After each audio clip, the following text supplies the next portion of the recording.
não se detém controle nenhum, porque quem comanda a minha vida é exatamente o meu inconsciente. Detalhe, inconsciente reprimido, da minha repressão primária.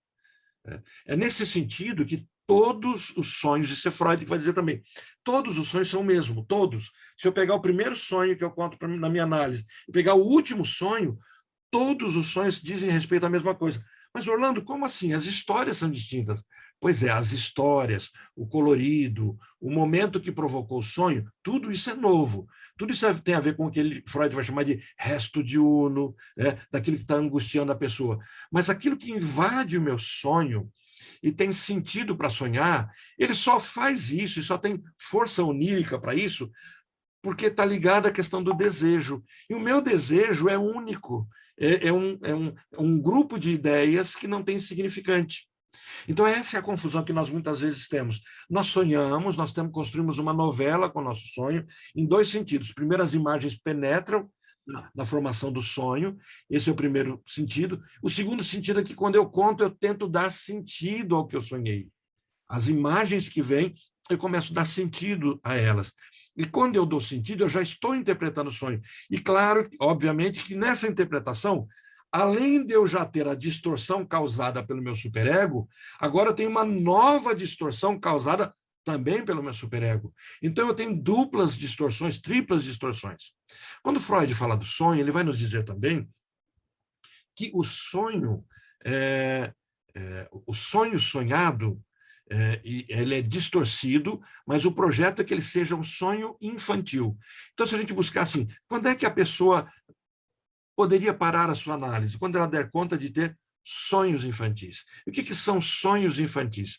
Sonhos simples, com pouca deformação.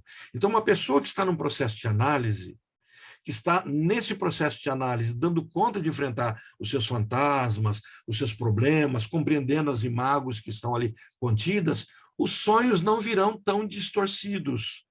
E eles não causarão tanto espanto. Por que não causarão? Porque a pessoa já percebe o sentido do sonho e o quanto aquilo toca em angústias que ela não tinha coragem de falar antes e por isso era distorcido, e agora não. Bom, então o primeiro mito que a gente tem que tirar é a noção de que, por exemplo, os sonhos têm uma linguagem, por isso eu tenho um dicionário dos sonhos, e Freud estaria escrevendo um dicionário do sonho, um manual de como interpretar sonho. Não, ele não faz isso. Qual é a intenção de Freud em escrever a interpretação dos sonhos? Dizer que existe dentro de nós um mundo que norteia, que constrói nossa vida, que dita os nossos desejos, que está vinculado aos desejos, que nós não conhecemos, mas temos contato com ele quando sonhamos.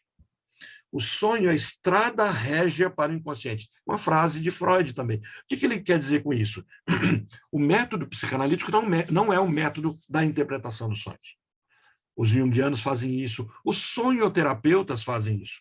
Não sei se vocês já buscaram alguma informação sobre sonhoterapia. Sonhoterapia não é psicanálise. É uma técnica clínica muito interessante, que tem muito mais a ver com a hipnose, com a indução, com a sugestão, do que com a psicanálise. Numa sonhoterapia, eu ajudo o meu paciente a construir um sonho, entendendo que o sonho resolve alguns dilemas. Aí vem a pergunta, mas por que muitas vezes algumas ideias surgem quando a pessoa sonha? Por que o sonho me conta de soluções que eu não consigo acordado tê-las? A sonhoterapia utiliza a técnica para isso. Tem uma técnica simplória de sonhoterapia, que é uma técnica, na verdade, hipnótica, sugestiva, onde a pessoa ela precisa tomar uma decisão. Isso não é psicanálise, tá, gente? Mas ela precisa tomar uma decisão, mas também não se opõe à psicanálise. E ela não sabe que decisão tomar. Então você coloca ela na parede, apresentando para ela que ela já sabe a decisão, ela só está tendo angústia porque ela não consegue encarar a decisão e ela não consegue reconhecer a decisão dela. E você não quer contar para ela o que ela está decidindo. Então você propõe que ela, então, ao dormir, e aí vem a sugestão, você dá mecanismos sugestivos, né? Você conduz a pessoa. Diz, olha, quando você estiver deitando para dormir, você vai tomar um copo d'água e você vai dizer para você mesmo que você vai, quando acordar e tomar o copo d'água de novo, saber qual a solução. Você vai contar em sonho e vai acordar sabendo que decisão você tomou. Então, a pessoa toma um copo d'água, então ela se sugestiona, é uma hipnose, é uma auto-hipnose, e aí vem um detalhe, toda hipnose é auto-hipnose, tá? Pausa para o cafezinho. Curta, compartilhe e comente. Isso é muito importante para que o YouTube saiba que você gosta do conteúdo desse canal e também possa te informar sobre outros temas ligados à saúde mental tão relevantes para a sua formação. A pessoa diz para ela mesma, vou dormir, vou sonhar com esse problema, e quando eu acordar, eu quero me lembrar da solução desse problema. No dia seguinte, a pessoa só tem que lembrar de tomar água de novo. Quando ela toma água, ela lembra do sonho e ela lembra da solução que veio no sonho. E por que o sonho falará sobre isso? Porque o sonho carrega restos diurnos. O material que constrói meu sonho, as roupas que estão no meu sonho, elas, primeiramente, elas carregarão material do dia anterior até 2 dias antes. É a primeira face do sonho. O que eu começo a perceber que começa a entrar do inconsciente, daquilo que é recalcado, ou daquilo que está simplesmente latente, mas não está tão evidente? São as mudanças que Freud vai chamar de condensação e deslocamento. Então, as cenas condensam. Então, numa cena única, eu tenho várias faces, uma pessoa que se parece com outra pessoa, uma pessoa que tem a voz de uma outra pessoa, uma pessoa que tem um nome e tem a roupa de outra pessoa, ou uma pessoa que é outra pessoa e você chama ela, você diz, olha, eu sonhei com o meu pai. O seu pai? Ele estava sonhando. Não, na verdade, era meu tio, mas no meu sonho ele era meu pai. Então, essa condensação, aquela pessoa condensa dentro dela as duas pessoas. E a figura do deslocamento, onde uma cena muda para outra cena, um local muda para outro lugar. Então, esse tanto deslocamento quanto essa condensação, a busca que a gente faz é, primeiro, tirarmos o resto diurno.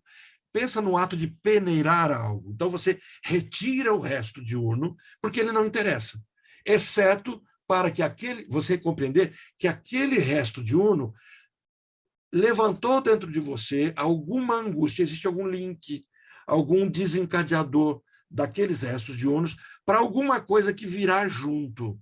E esse ato de vir junto é como uma rede que você joga uma tarrafa, onde você pega o peixe, mas você pega um monte de coisa que está junto com o peixe. Então, esse monte de coisa, a mais insignificante que tiver ali, a mais nada a ver, aquela que não tem a ver com a história, ela foi a que veio clandestinamente. Então, essa é que é importante no sonho. Tem um vídeo interessante de um hipnoterapeuta, onde ele mostra uma dança, pessoas dançando, e para você prestar atenção na dança. E a dança, assim, vários personagens passam, dançam, tipo um balé moderno, um jazz. E aí, a hora que termina a dança, ele fala assim, vocês viram um elefante? Acho que era um elefante, né? Viram o elefante que estava no meio do palco? Eu mesmo falei assim, que elefante? Ele fala assim, vamos voltar a fita. Ele volta, e no meio da dança passa uma pessoa vestida, acho que era de elefante, de um urso, um bicho assim, passa, dança e continua. De macaco. É um macaco? Você assistiu esse vídeo? Então, sim, assim, sim. E você chegou a ver antes? Não. É incrível como a gente não vê. Depois que a gente vê, não consegue não ver mais. Mas ele volta e fala, aí nós não... Por quê? Porque o foco não era prestar atenção nesse macaco, mas na dança. Então, assim, no sonho, a busca é por aquilo que aparece e não tem nada a ver com o sonho. É o que veio na tarrafa. Então, no sonho, primeiro, retiro o resto diurno, não jogo fora, deixo do lado, para entender por que ele levantou um novo material. Depois que eu retirei o resto diurno, eu procuro o que sobrou e eu começo a entender o deslocamento e a condensação. E depois disso, aquilo que é insignificante, aquilo é o tema que constrói para mim o caminho para o inconsciente. Bom, eu posso fazer isso só com sonho? Não. O método psicanalítico é da livre associação. Eu posso chegar para o meu paciente e falar assim, vamos fazer uma brincadeira de palavras? Olha, você já conhece um pouquinho da história do seu paciente e você pega algumas palavras fortes para ele. Então, ele está vivendo um problema conjugal, você coloca família, esposa, fidelidade, você joga lá 5, 10 palavras e começa a fazer aquela brincadeira de livre associação. Olha, eu vou te falar de uma palavra e você vai falar aquilo que vier à mente. Não vai me... As pessoas normalmente acabam explicando a palavra. Eu falo, não, eu não quero a explicação. O que vier à sua mente, você vai me falar.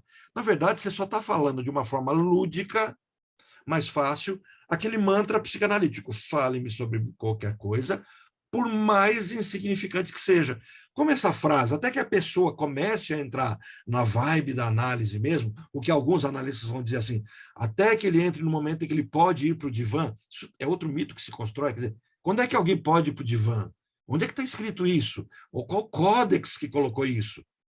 Isso é um costume, é uma prática ingênua e interessante, que faz parte da experiência de algumas pessoas, mas a análise em si, o processo transferencial já começou no momento em que a pessoa escolheu o analista dela. A transferência já está começando ali. Ela vai gostar do analista ou não vai gostar dele. E aí o processo transferencial já está acontecendo. E você só está buscando isso, e é muito rápido. Bom, começa a psicanálise de fato? Não. Está iniciando a análise, o processo transferencial, e precisará, como no sonho eu tenho que descartar os restos de Unos, no processo analítico eu terei que descartar as demandas atuais. O que são as demandas atuais? A pessoa tem insônia, vai para a análise para cuidar da insônia. Bom, a insônia é um sintoma. O analista não tem a pretensão de tirar esse sintoma, mas ele pode usar isso como gancho para ter assunto. E a insônia talvez cesse, mas não havia uma busca. Perguntam para Freud, a psicanálise pretende a cura? A psicanálise cura? Eles não pretende, mas cura. Quer dizer, na análise não busco curar o paciente, mas buscar, achar dentro dele aquilo que o angustia. Voltamos ao ponto lá da página 200, quando Freud vai pegar o gancho do sonho para ilustrar que existe dentro de mim histórias que eu não as conheço mais, mas eu consigo perceber nelas o que exala delas.